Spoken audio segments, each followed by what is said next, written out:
तो hello student, अब हम लोग देखेंगे रेक्टेंगुलर कोऑर्डिनेट्स। ठीक है, तो व्हाट इज़ रेक्टेंगुलर कोऑर्डिनेट्स? तो let X O X bar and Y O bar are two mutually perpendicular lines which intersect at O, where O is called origin and X O X bar, ये वाला part, ये line X O X bar is called x-axis, y bar is called y-axis, और इन दोनों को मिला के जो बोलते हैं that is called axis। अगर कहीं एक्सेस बोला तो बात कर रहा है दोनों एक्सेस के बारे में, x एंड y एक्सेस के बारे में। ठीक है, तो अब देखो यहाँ पर, तो ये दोनों परपेंडिकुलर लाइन इस पूरे प्लेन को 4 इक्वल पार्ट्स में स्प्लिट कर देता है। तो जो ये वाला रीजन है, कौन सा region? X O Y. X O Y वाला जो एरिया है, इसके अंदर जितने भी पॉइंट्स आएंगे ये कहलाएगा first quadrant. This is called first quadrant. जो एक्स बार ओ वाई वाला एरिया है, ये वाला पोर्शन, ये कहलाएगा सेकेंड क्वाड्रेंट। ये कहलाएगा एक्स ओ वाई बार, ये कहलाएगा थर्ड क्वाड्रेंट, ये कहलाएगा फोर्थ क्वाड्रेंट। तो अब देखो यहाँ पर फर्स्ट क्वाड्रेंट में एक्स एंड वाई दोनों पॉजिटिव होता है, क्योंकि देखो ओरिजिन के राइट साइड में जितने नंबर आते हैं, इधर पॉजिटिव एक्स आता है, इधर पॉजिटिव वाई आता है, इधर नेगेटिव एक्स आता है, इधर नेगेटिव वाई आता है। समझ रहे हो? ठीक है यहाँ तक? तो अब देखो हम कहना क्या चाह रहे थे।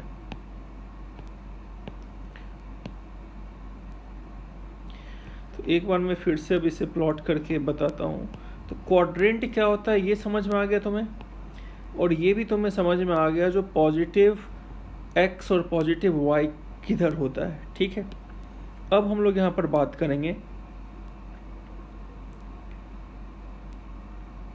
x इक्वल्स टू के एंड y इक्वल्स टू के क्या रिप्रेजेंट करेगा। ठीक है, तो देखो ये दो परपेंडिकुलर लाइन है, ये x o x बार, ये y o y बार।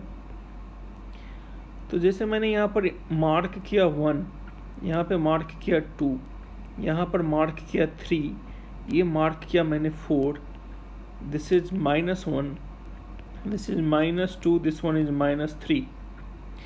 अब तुम यहां से एक लाइन ड्रॉ करो जो 1 से क्रॉस कर रहा है। अब तुम यहां से एक लाइन ड्रॉ करो जो 2 से क्रॉस कर रहा है और y एक्सिस के पैरेलल है। ठीक है, अब तुम यहां से यहाँ पे मार्क करो 1, यहाँ पर मार्क करो 2, यहाँ पर मार्क करो -1, यहाँ -2। तो अब मैंने यहाँ से एक स्ट्रेट लाइन खींचा। ठीक है, यहाँ से मैंने एक स्ट्रेट लाइन ड्रॉ किया और 2 से पास कराया। ठीक है, तो ये ले लो 2 पे, यहाँ से मैंने एक लाइन लिया और इसको पास कराया 1 से।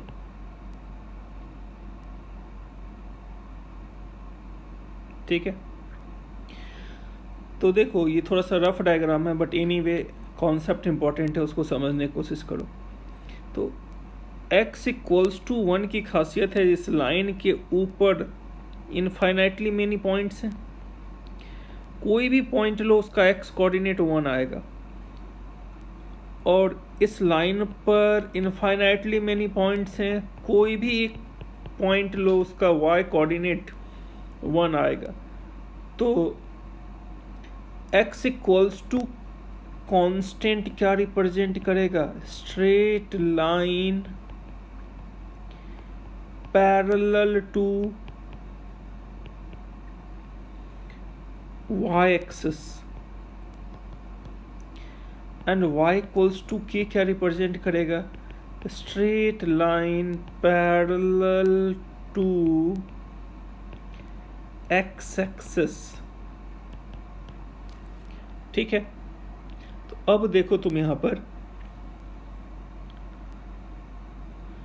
तो x इक्वल्स टू के एंड y इक्वल्स टू के लाइन जहाँ इंटरसेक्ट करेगा date point is coordinate, rectangular coordinate. तो यहाँ देखो ये x इक्वल्स टू 1 और y इक्वल्स टू 1 इंटरसेक्ट किया, तो ये कोऑर्डिनेट 1,1 होगा। ये line x equal to 1 y equals to 2 यहाँ इंटरसेक्ट किया, ये पॉइंट 1,2 होगा। यहाँ पर देखो इस लाइन पर x 2 है और y भी 2 है, तो ये पॉइंट 2,2 होगा। ठीक है, तो जो इस तरह का ऑर्डर्ड पेयर आएगा, this is called a rectangular coordinate where this first number is called abscissa and the second number is called ordinate। ठीक है, तो यहाँ तक समझ में आ गया।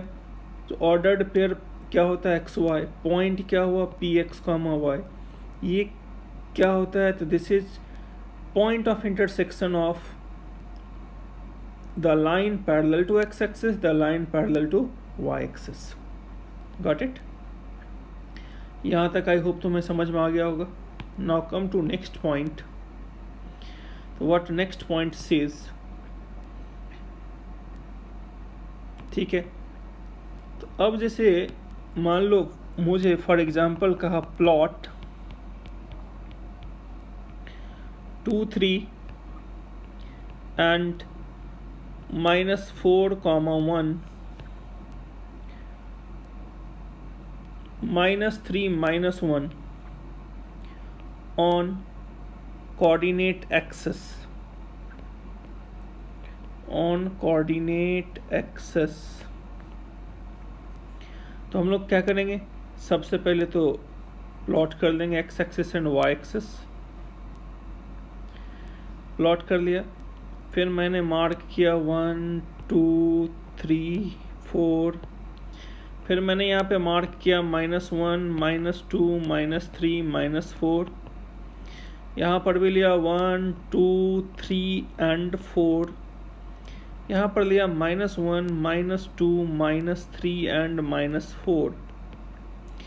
तो अब जैसे देखो यहाँ पर 2 एंड 3 बोला, तो 2 एंड 3 का बेसिकली मतलब क्या हुआ, जो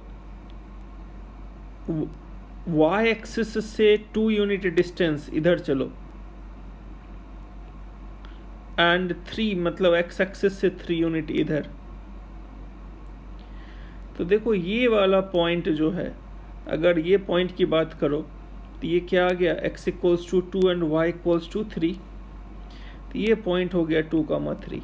अब तुमसे पूछा बताओ ये पॉइंट y एक्सिस से कितने यूनिट दूरी पे है, डिस्टेंस पे है, तुम क्या बोलोगे 2। ये पॉइंट x एक्सिस से कितने यूनिट डिस्टेंस पर है, तो 3। तो ये हो गया पॉइंट 2,3। तो कंफ्यूज मत होना, ये y इंडिकेट कर रहा है, ये x इंडिकेट कर रहा है। ठीक है, तो मुझे -4,1 बोला, तो -4,1, तो अगर हम बात करें तो ये y इक्वल्स टू 1 यहाँ मीट किया होगा और x इक्वल्स टू -4 यहाँ मीट किया होगा, तो ये पॉइंट क्या कहलाएगा, -4,1 कहलाएगा।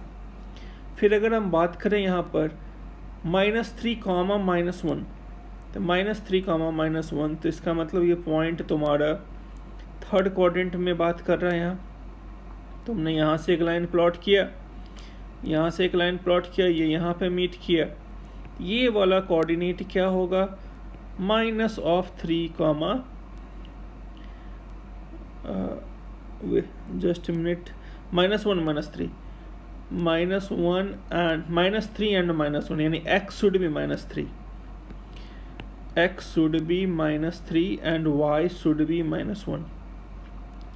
तो ये पॉइंट आएगा तुम्हारा। ठीक है, this point where x is -3 and y is -1, ये कोऑर्डिनेट आएगा। ये बोलता था ये -1 एंड -3 था। तो अब देख रहे हो ये पॉइंट किस में है, ये पॉइंट फर्स्ट क्वाड्रेंट में है। This point is in second quadrant This point is in third quadrant and this one in fourth quadrant. ठीक है यहाँ तक? ये आई होप समझ में आ गया होगा तुम्हें. ओके. अब अगर मैंने तुमसे ये पूछा जो y एक्सिस के निगेटिव साइड में जो पॉइंट्स होंगे वो किस क्वाड्रेंट को बिलोंग करेंगे. तो देखो y एक्सिस का निगेटिव साइड क्या होगा. तो negative side of y axis इधर वाला, इधर से रिलेटेड कोई भी y होगा तो या तो थर्ड क्वाड्रेंट शेयर करेगा या फोर्थ शेयर करेगा. ठीक है. और अगर negative x and negative y कहा तो निगेटिव x ये है, निगेटिव y ये है, दोनों मिल के थर्ड क्वाड्रेंट जनरेट करेगा. ओके.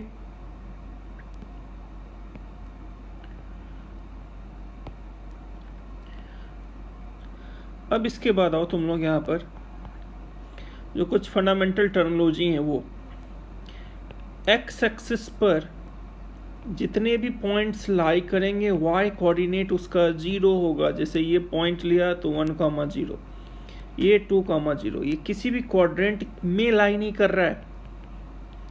वाई एक्सिस पर अगर मैंने कोई पॉइंट लिया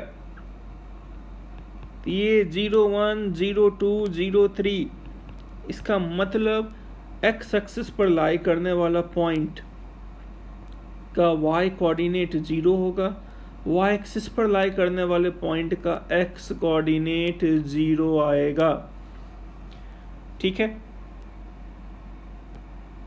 अब यहाँ पर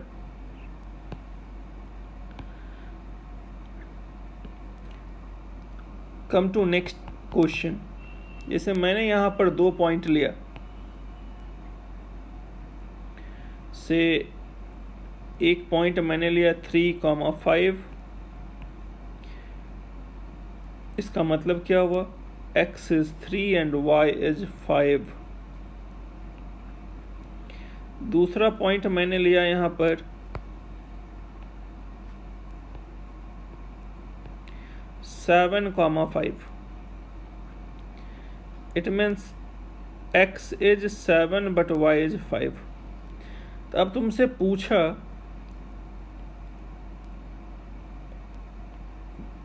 ये एक रेक्टेंगल बना दिया, मान लो ABCD.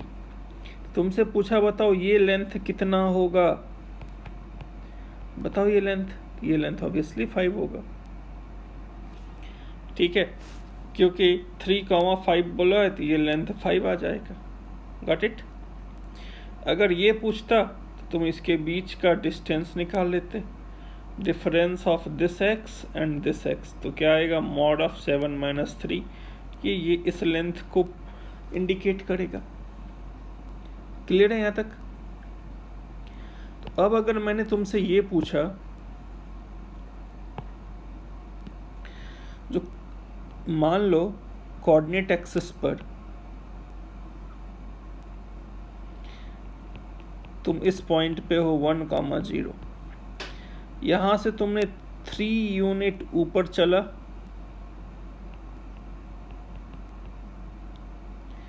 फिर तुमने 4 यूनिट इधर आया राइट साइड,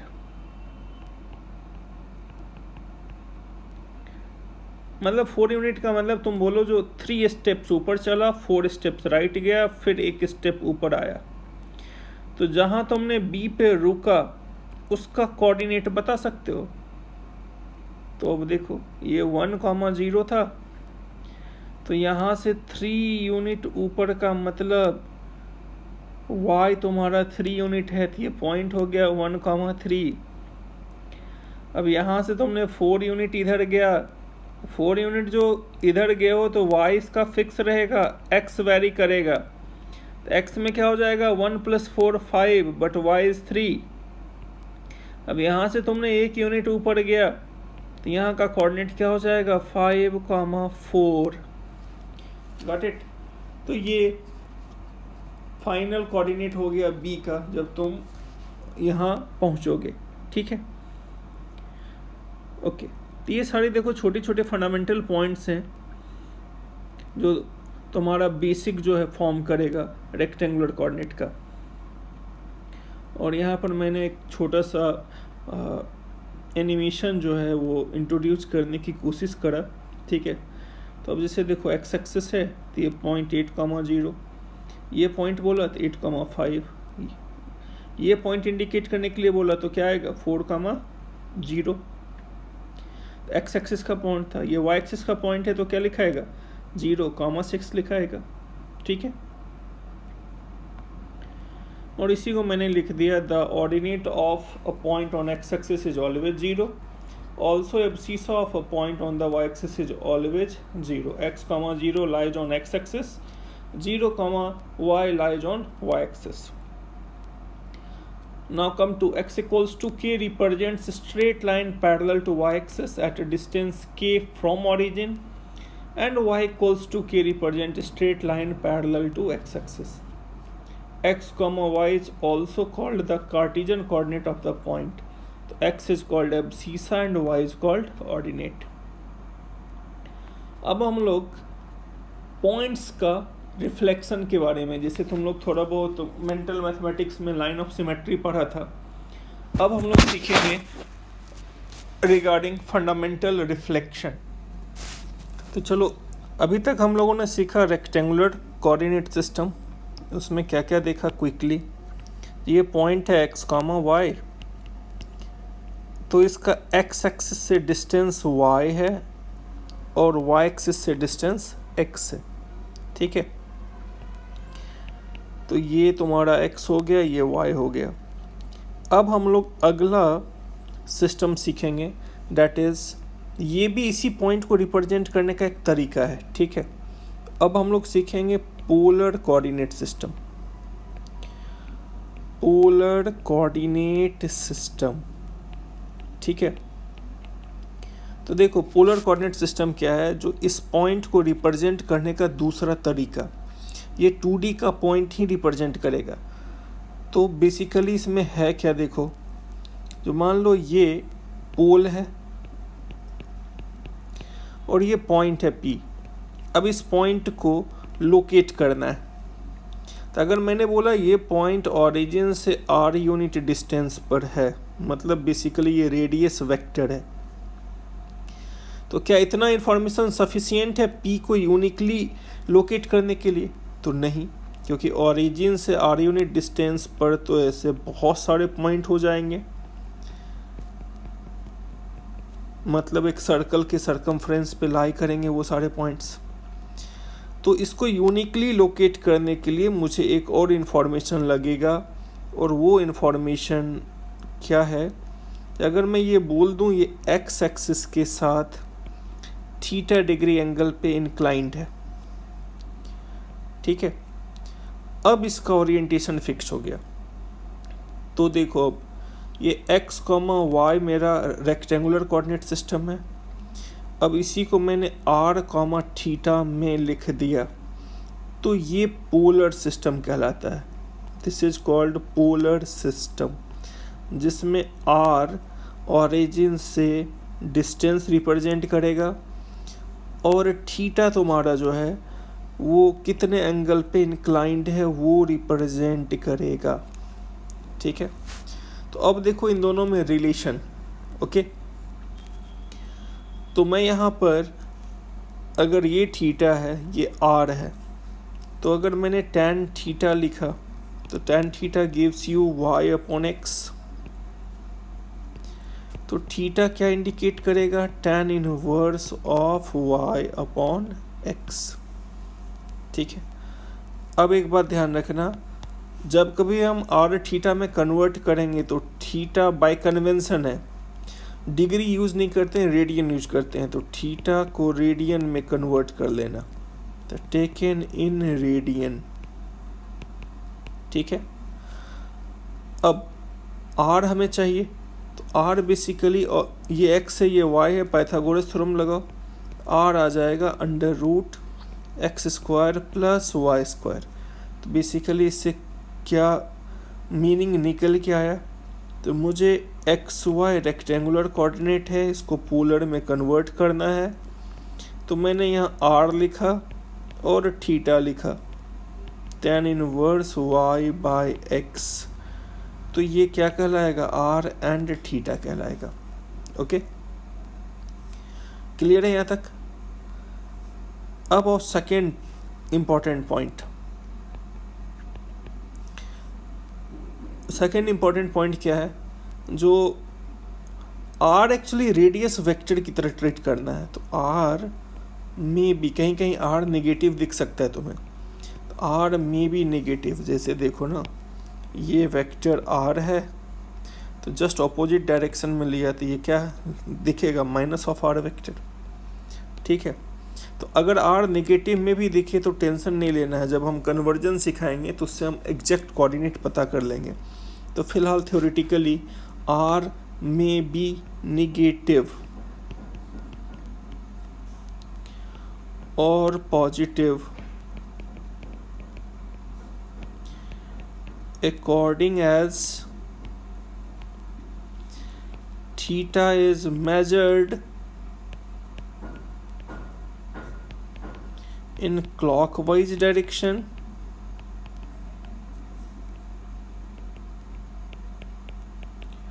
और anti-clockwise direction, anti-clockwise direction। Okay, clear है यहाँ तक। अब आओ यहाँ पर अगला इंपॉर्टेंट पॉइंट। तो इस डायग्राम से अगर मैं sign theta and cos theta निकालूं तो मैं यहाँ x क्या लिख सकता हूँ, x is r cos theta, and y क्या लिख सकता हूँ, r साइन थीटा। देखो इस ट्राइंगल में बात करते हैं, ट्राइंगल OPM में sine theta and cos theta लो, तो कॉस थीटा क्या होगा, x अपॉन r।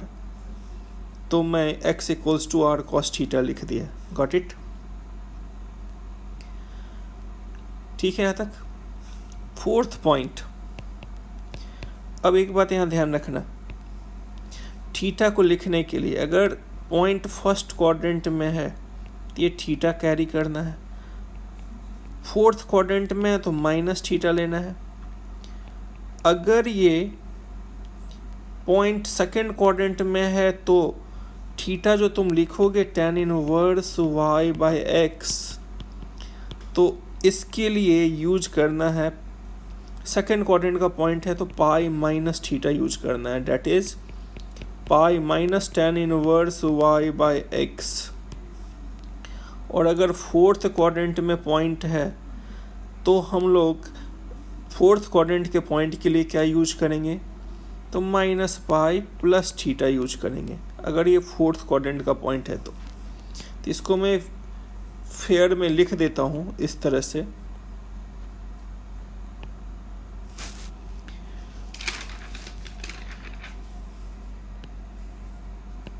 जो क्वाड्रेंट और अगर पॉइंट जिस क्वाड्रेंट में है और ड्यूरिंग कन्वर्जन थीटा को कैसे लिखना है, तो अगर पॉइंट फर्स्ट क्वाड्रेंट में है x पॉजिटिव y पॉजिटिव है तो theta tan inverse y by x carry करना है। अगर ये सेकेंड क्वाड्रेंट में x नेगेटिव y पॉजिटिव तो इस केस में थीटा तुम्हें pi minus tan inverse y by x carry करना है। अगर ये थर्ड क्वाड्रेंट में पॉइंट है तो minus pi plus tan inverse y by x carry करना है। और अगर ये फोर्थ क्वाड्रेंट में है x positive and y negative तो माइनस थीटा लेना है, यानी minus tan inverse y by x लेना है। क्लियर है यहाँ तक। तो देखो अब इसको और अच्छे से समझने के लिए हम लोग कुछ कपल्स ऑफ एग्जांपल्स देखते हैं, ठीक है। तो first example, convert following Cartesian coordinates या रेक्टेंगुलर कोऑर्डिनेट्स एक ही बात है, into polar coordinate, into polar coordinates. ठीक है यहाँ तक? तो मैंने पॉइंट लिया 2,2, सेकेंड पॉइंट लिया -2,2, थर्ड पॉइंट लिया मैंने √3, फोर्थ लिया 2, π/6, फिफ्थ लिया 0,0, सिक्स्थ लिया -3,4। ठीक है, सफिशिएंट एग्जाम्पल है समझने के लिए। तो अब देखो यहाँ पहला फर्स्ट क्वेश्चन का सॉल्यूशन। तो फर्स्ट क्वेश्चन में आर मेरा पॉइंट तो 2,2 है फर्स्ट क्वाड्रेंट में, फर्स्ट क्वाड्रेंट में है तो आर और थीटा लिखना है। तो ये 2 है, ये 2 है, तो आर मेरा कितना आ जाएगा 4 + 4 8, that is 2√2। Theta first quadrant में तो tan इनवर्स y/x कैरी करना है। बेसिकली tan थीटा 1 है तुम्हारा, तो ये π/4 आ गया। यानी पहले क्वेश्चन का आंसर 2,2 को क्या लिख सकते हैं, पोलर, ये रेक्टेंगुलर कोऑर्डिनेट है और ये PC पोलर कोऑर्डिनेट है, ये हो जाएगा 2√2, π/4।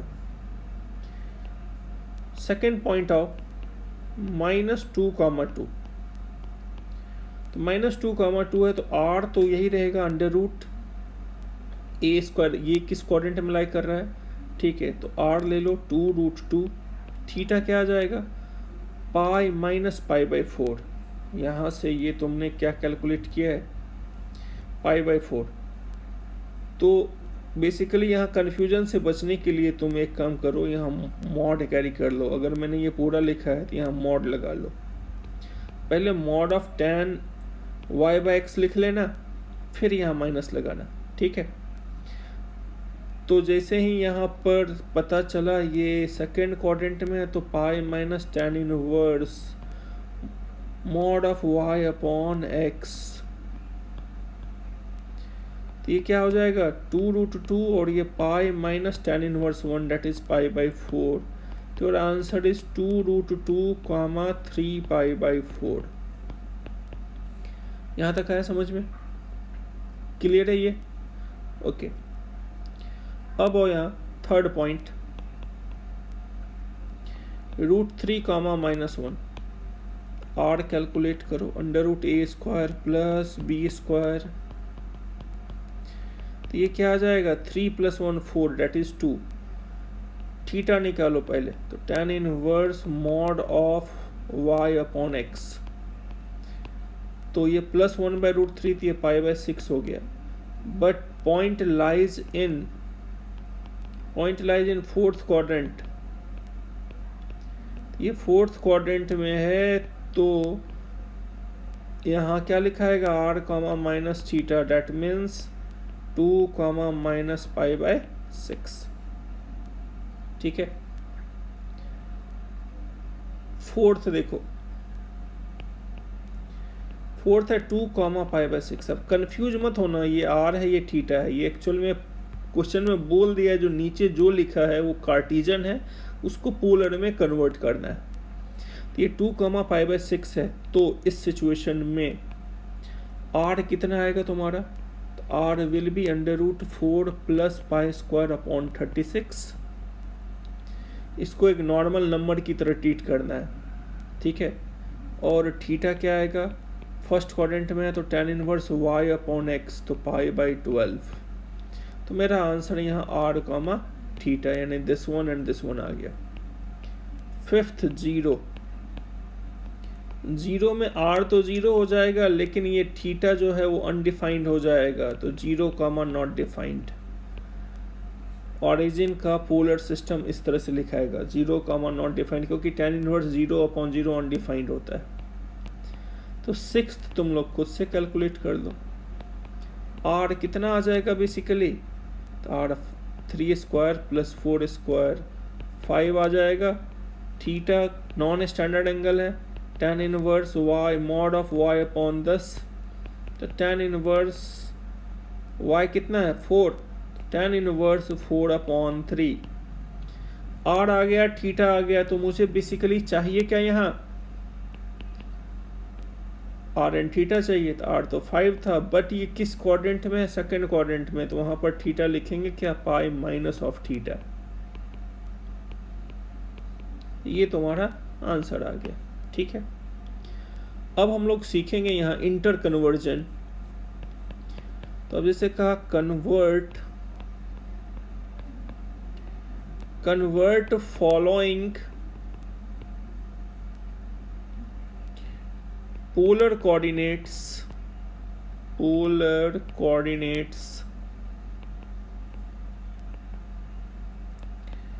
to Cartesian coordinates। ठीक है,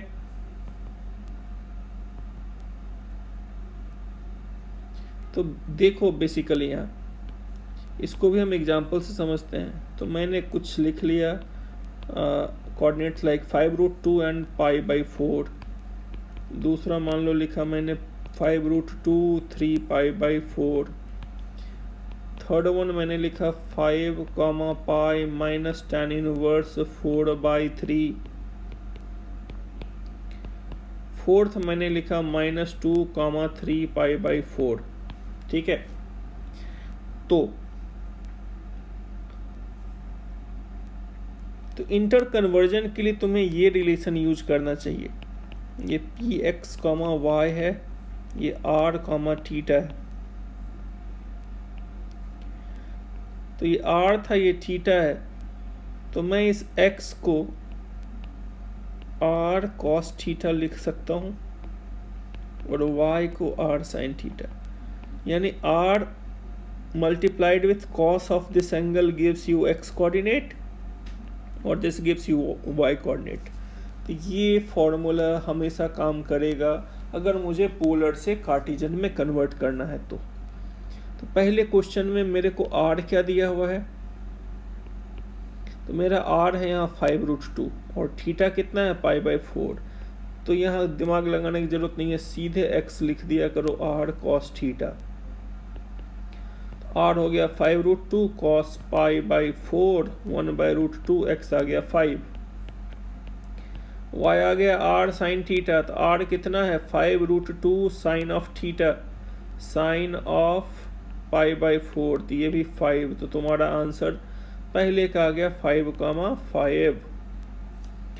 सेकेंड क्वेश्चन देखो, सेकेंड क्वेश्चन क्या है 5√2 एंड 3π/4। अब तो डायरेक्ट r थीटा मिलता जाए तो x कोऑर्डिनेट लिख देना है r cos theta, that is 5√2 cos of 3π/4। Simplify करोगे तो आंसर 3π/4 माइनस 1/√2 पाई माइनस π/4, तो ये x -5 आया। y equals to r sine theta, r कितना है 5√2 साइन 3π/4, ये प्लस 1/√2 आया। मतलब ये सेकेंड क्वाड्रेंट का पॉइंट था -5, 5। ठीक है, थर्ड वन। तीसरा देखो, तीसरा पॉइंट क्या है 5, पाई माइनस tan इनवर्स 4/3। तो मुझे r पता है ये, और ये थीटा पता है, तो डायरेक्ट x लिखो ना r cos थीटा। तो 5 cos थीटा की जगह लिख देना है पाई माइनस tan इनवर्स 4/3। तो cos 180 minus theta is minus cos theta, तो cos ऑफ tan इनवर्स 4/3। अब देखो आगे चल के एक रिजल्ट फॉर्मूला पढ़ोगे, cos इनवर्स x होता है अगर x -1 से 1 के बीच है। अगर कहीं तुम्हें cos इनवर्स हाफ दिख गया तो सीधे हाफ लिख देना है। ये ITF का फॉर्मूला है, ये आगे चल के पढ़ोगे, फिलहाल इसको याद कर लेना। मतलब ये ध्यान में रख देना, जो t इनवर्स x जो भी ट्रिगोनोमेट्रिकल आइडेंटिटी है ये x के इक्वल होता है in their corresponding domain.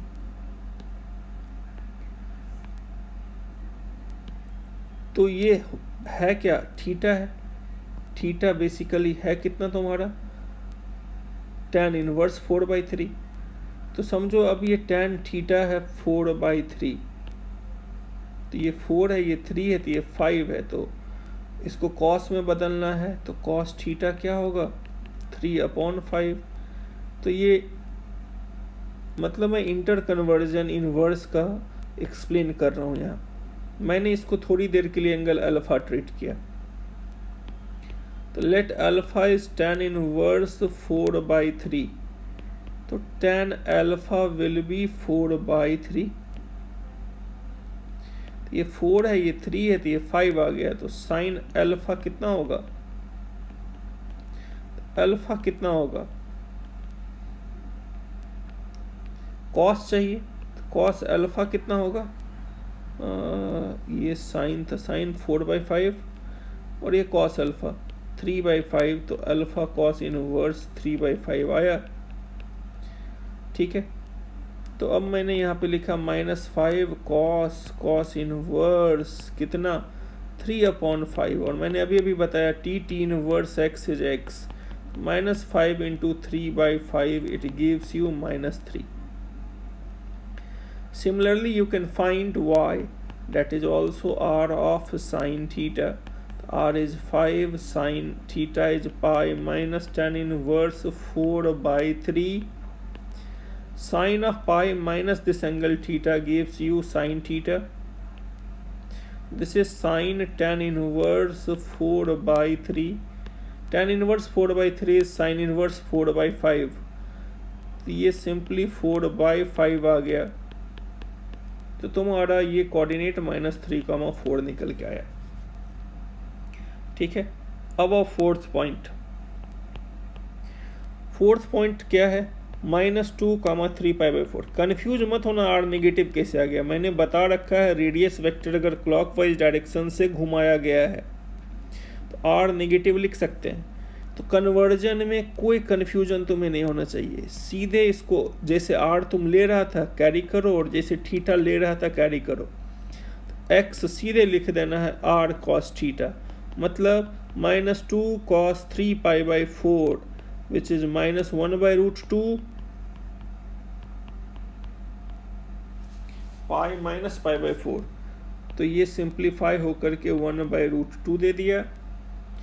y carry करो, r sin theta, r is -2 sin 3π/4, ये 1/√2 होता है। सॉरी, ये कितना आएगा तेरा, ये √2 आएगा बच्चे, ये ऊपर चला जाएगा ना, हाँ √2। इसको सिंप्लीफाई करोगे तो ये 1/√2, तो ये -√2 हो गया। तो तुम्हारा कोऑर्डिनेट क्या निकल के आएगा बच्चे, √2, -√2। तो मतलब इसका रेक्टेंगुलर ये है। ठीक है,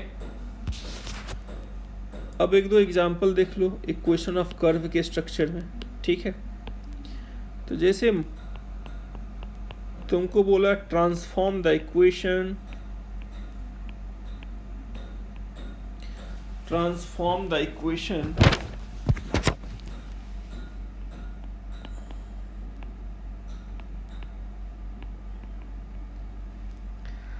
r squared equals to a squared cos 2 theta into Cartesian form,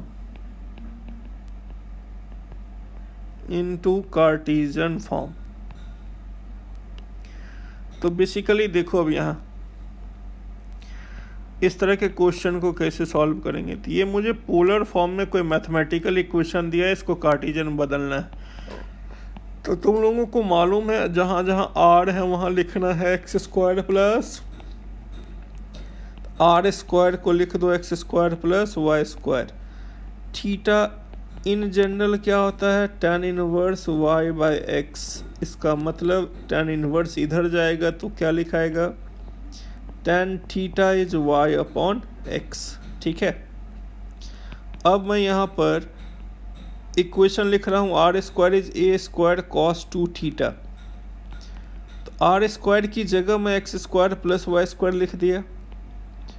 cos 2 theta को मैंने लिख दिया 1 minus tan square theta divided by 1 plus tan square theta. ये एक फॉर्मूला तुमने पढ़ा होगा मल्टीपल एंगल्स में, ट्रिगोनोमेट्री में। तो ये आया X square plus Y square equals to A square 1 minus tan square which is Y square upon X square. यहाँ आया 1 plus Y square upon X square. Simplify करोगे what you will get, X square plus Y square equals to A square X square minus Y square divided by cross multiply करो तो x square plus Y square whole square equals to A square X square minus of, मतलब ऐसा कुछ mathematical equation रहा होगा। ठीक है, आया यहाँ तक समझ में? अब आओ एक और एग्जाम्पल। अब तुमको कहा transform the equation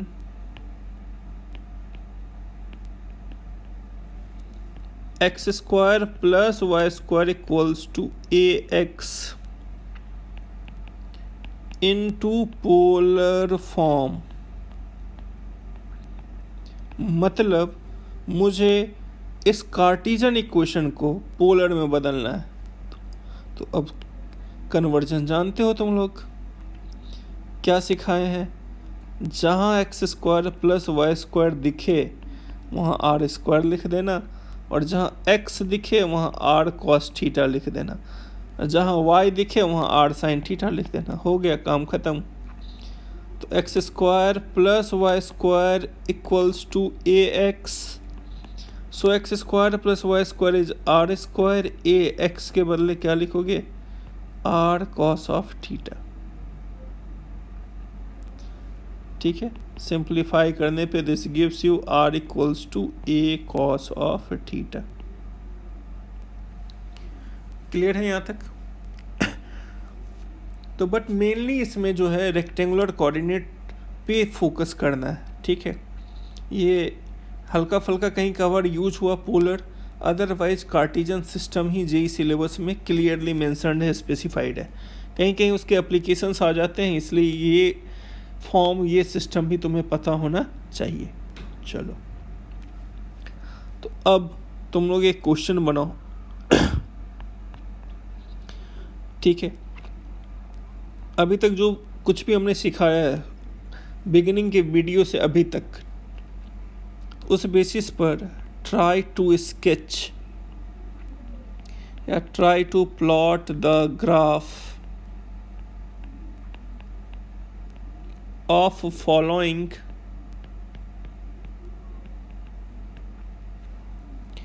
moving point. आगे चल के इसी को लोकस बोलते हैं। whose coordinates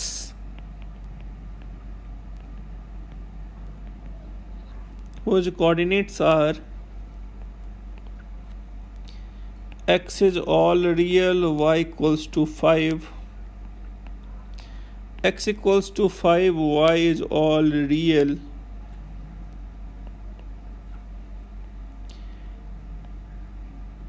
ठीक है,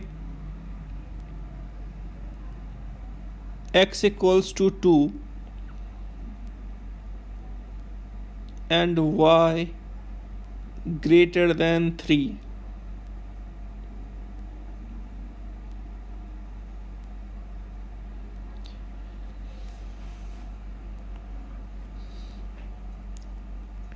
X smaller than equals to 2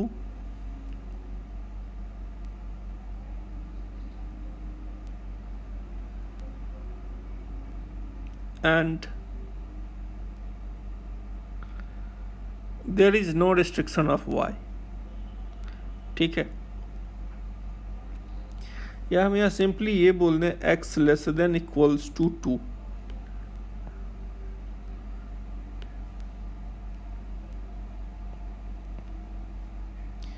then r equals to 3, theta all real, R is all real, theta equals to π/6। अगला मैंने यहाँ पर बोल दिया तुमसे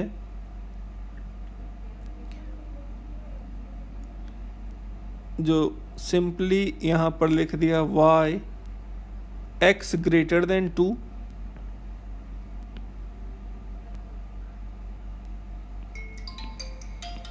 and y equals to 3 and y equals to 3। ठीक है बच्चे, तो अब 5 मिनट सोचो और इसको अटेम्प्ट करो। ओके, कर ले अटेम्प्ट। तो अब देखो पहला ग्राफ है x ऑल रियल और y 5। तो तुम्हें मैंने बताया था y इक्वल्स टू कॉन्स्टेंट क्या रिप्रेजेंट करता है, a straight line parallel to x axis. तो इसकी खासियत क्या है, इस पे x वेरी करता जाएगा, माइनस इनफाइनाइट से इनफाइनाइट के बीच में x वेरी करता जाएगा, y का वैल्यू फिक्स होगा, y इज 5। पहला को बोल सकते हो first one, this is nothing but a horizontal line. Horizontal line बोल दो या बोल दो a line parallel to x axis at a 5 unit distance from origin या x एक्सिस। तो सेकेंड का ग्राफ क्या है, x 5 है और y वेरी कर रहा है। तो इसका मतलब x फिक्स है, y वेरी कर रहा है।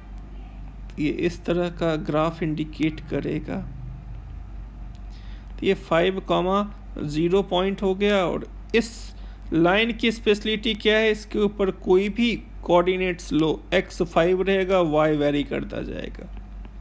तुम बोल सकते हो this is nothing but a vertical line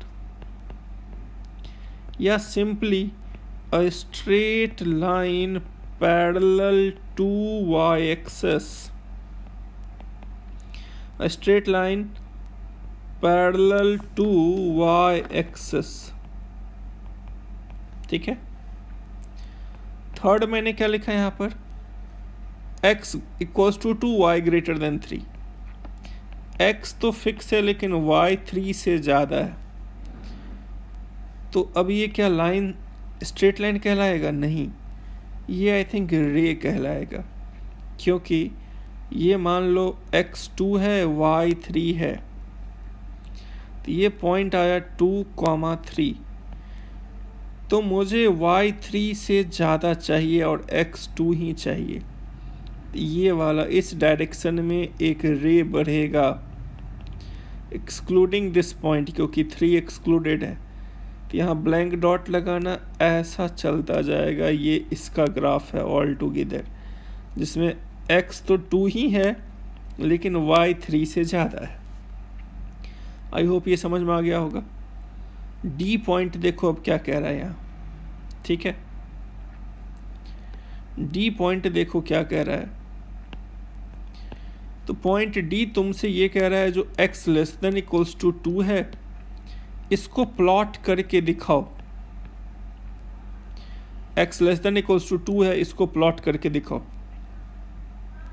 तो x इक्वल्स टू 2, y पे कोई रिस्ट्रिक्शन नहीं, तो x इक्वल्स टू 2 मेरा ये है। तो x less than equal to 2 कहाँ तक? माइनस इनफाइनाइट तक। यानी इसके इधर जितने भी पॉइंट्स होंगे, ये एक सैडेड पोर्शन, एक अनबाउंडेड एरिया रिप्रेजेंट करेगा। यानी जितने भी इनफाइनाइट पॉइंट्स हैं इस जोन में, और x इक्वल्स टू 2 उसका बाउंड्री हो गया। ये इसका ग्राफ हो जाएगा डी का, ठीक है। ई क्या का है? आर, अच्छा ये पोलर फॉर्म में है और ये थीटा है। तो इसका मतलब ओरिजिन से 3 यूनिट डिस्टेंस पर है और थीटा पे कोई रिस्ट्रिक्शन नहीं है। इसका मतलब ये कोई यूनिक पॉइंट नहीं है, मूविंग है। और ये किस तरह से मूव करेगा? तो एक सर्कल पर मूव करेगा, मतलब ये एक सर्कल रिप्रेजेंट करेगा। एफ का आंसर, ये तो ई का था, एफ का आंसर क्या आया? आर ऑल रियल है लेकिन थीटा फिक्स है, थीटा फिक्स है तो उसका डायरेक्शन फिक्स हो गया, बट लेंथ फिक्स नहीं है। लेंथ फिक्स नहीं है तो इसका मतलब हम यहाँ ये बोल सकते हैं जो ये एक स्ट्रेट लाइन रिप्रेजेंट करेगा,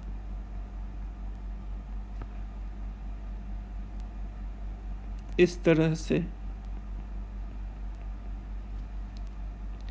और रेडियस वेक्टर जितना भी लेंथ का मर्जी है ले लो, और ये कितना हो जाएगा? π/6। ये तो हम बोल सकते हैं straight line passes through origin inclined at an angle π/6।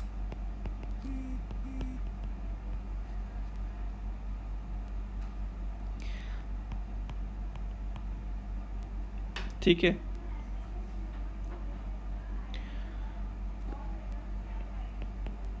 passes through origin, but origin exclude करना पड़ेगा क्योंकि ऑरिजिन के केस में आर तो 0 होगा लेकिन थीटा अनडिफाइंड होता है, तो यहाँ पे ब्लैंक सर्कल यूज कर लेना। ठीक है, inclined at an angle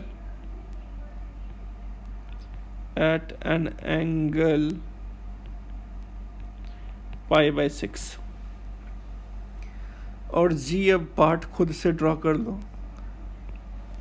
x 2 से ज़्यादा चाहिए लेकिन y फिक्स है, तो ये पॉइंट हो गया 2,3, y 3 है बट x 2 से ज़्यादा चाहिए, तो ये इस डायरेक्शन में जाने वाला एक रे रिप्रेजेंट करेगा।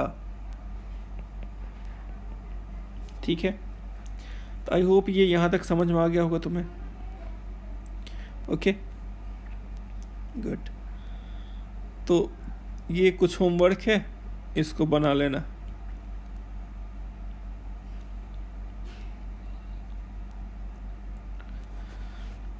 अब और इसके बाद क्लास 10th का अभी अगला 1-2 वीडियो जो है उसमें हम वही सारी इन्फॉर्मेशन रिवाइज करेंगे जो हमने क्लास 10th में सीखा है 9th-10th में।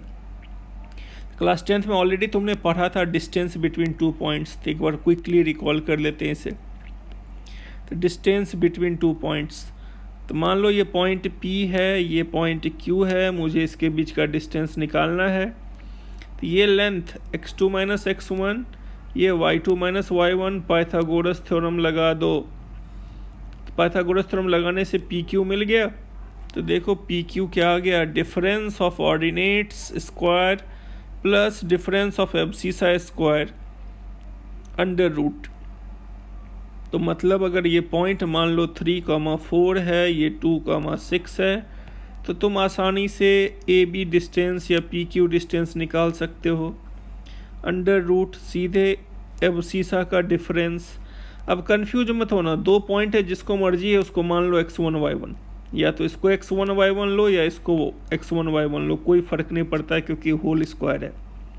तो 3 - 2 whole square plus 4 - 6 whole square. अब ये मत करना जी ये x1 लिया तो ये y1 ले लिया, ऐसा नहीं करना है। ऑर्डर्ड पेयर, इसको x1 y1 तो इसको x2 y2। ठीक है, अब ये वैल्यू कैलकुलेट कर लो, यही डिस्टेंस होगा। तो ये ऑलरेडी तुम क्लास 10th में सीख चुके हो, एक बार क्विकली इन पर एक नज़र डाल लेना है तुम्हें, मतलब रिवाइज कर लेना है। तो द डिस्टेंस PQ ये आएगा। तो डिस्टेंस को हम लोग मॉड से डिनोट करते हैं या PQ के ऊपर ऐसा बार दे दिए। अब इससे रिलेटेड कुछ क्विकली फंडामेंटल पॉइंट्स जो ऑलरेडी तुम क्लास 10th में पढ़ रखे हो। The above formula is true for all position of points. Either points or both points are not in first quadrant. ठीक है, keeping in mind the proper sign of their coordinates. मतलब अगर एक point तुम्हारा फर्स्ट क्वाड्रेंट में है, दूसरा third quadrant में है, तो क्वाड्रेंट वाल के अकॉर्डिंग साइन रखना ज़रूरी है, वरना डिस्टेंस निकालने में गड़बड़ हो जाएगा। अब मान लो कोई पॉइंट XY है, ऑरिजिन से उसका डिस्टेंस, तो कोई बात नहीं, डिस्टेंस फॉर्मूला लगा दो, difference of abscissa, difference of ordinates, तो under root x square plus Y square, this gives you origin और उस पॉइंट का डिस्टेंस। ठीक है, अब मान लो P Q is parallel to X axis, इसका मतलब क्या हुआ जी, ये दोनों पॉइंट को अगर ज्वाइन किया मैंने पी और क्यू को, और ये एक्स एक्सिस के पैरेलल है, तो इस बात की गारंटी है जो इसका वाई डिफर कर जाएगा, वाई सेम रहेगा, एक्स डिफर करेगा। तो जैसे ही मैंने यहाँ पर डिस्टेंस निकाला तो y1 माइनस y2 0 हो गया, तो पी क्यू बचेगा क्या, x2 माइनस x1 स्क्वायर, और तुम्हें पता है स्क्वायर रूट से कोई भी टर्म बाहर आएगा तो अलॉन्ग विथ मॉड बाहर आएगा। सिमिलरली कह रहा है P Q is parallel to y axis, तो सिमिलर लॉजिक से पी क्यू वाई एक्सिस के पैरेलल है, तो इस दो पॉइंट के बीच का डिस्टेंस, तो यहाँ x सेम है, y वैरी करेगा, this gives you mod of y2 minus y1। अब दो पॉइंट के बीच का डिस्टेंस दिया है, तो वो हटाओगे तो प्लस माइनस यूज करना, मतलब हम ये कहना चाह रहे हैं तुमसे, जो अगर a दिया है 3,4, b दिया है 3, माइनस ऑफ x या 3, x, और ये दे दिया है 6, करा फाइंड x, तो ए बी इक्वल्स टू कितना 6, बेसिकली ये मॉड ए बी होता है, तो ये मॉड हटेगा तो प्लस माइनस 6 यूज करोगे। अब डिस्टेंस फॉर्मूला यूज कर लो यहाँ पर, या फिर सीधा सीधा ए बी इक्वल्स टू इस तरह से कैरी कर लेना। इस स्टेटमेंट का मतलब क्या है, मॉड से ताल्लुक है, क्योंकि डिस्टेंस मॉड होता है, मॉड बराबर पॉजिटिव क्वांटिटी, अगर इसको हटाने का नौबत आया तो ये प्लस माइनस एक्स लिखाएगा। ठीक है,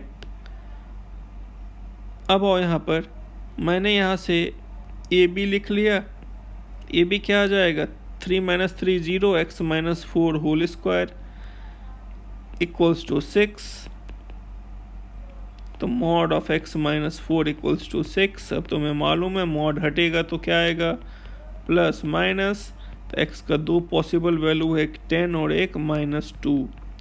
इसका मतलब ऐसे दो पॉइंट सिस्टम पे अवेलेबल हैं जिसका यहाँ से डिस्टेंस 6 यूनिट हो, एक पॉइंट 3, 10 है, दूसरा पॉइंट 3, -2 है। आई होप ये समझ में आ गया होगा। ओके, तो ये था रिगार्डिंग डिस्टेंस फॉर्मूला।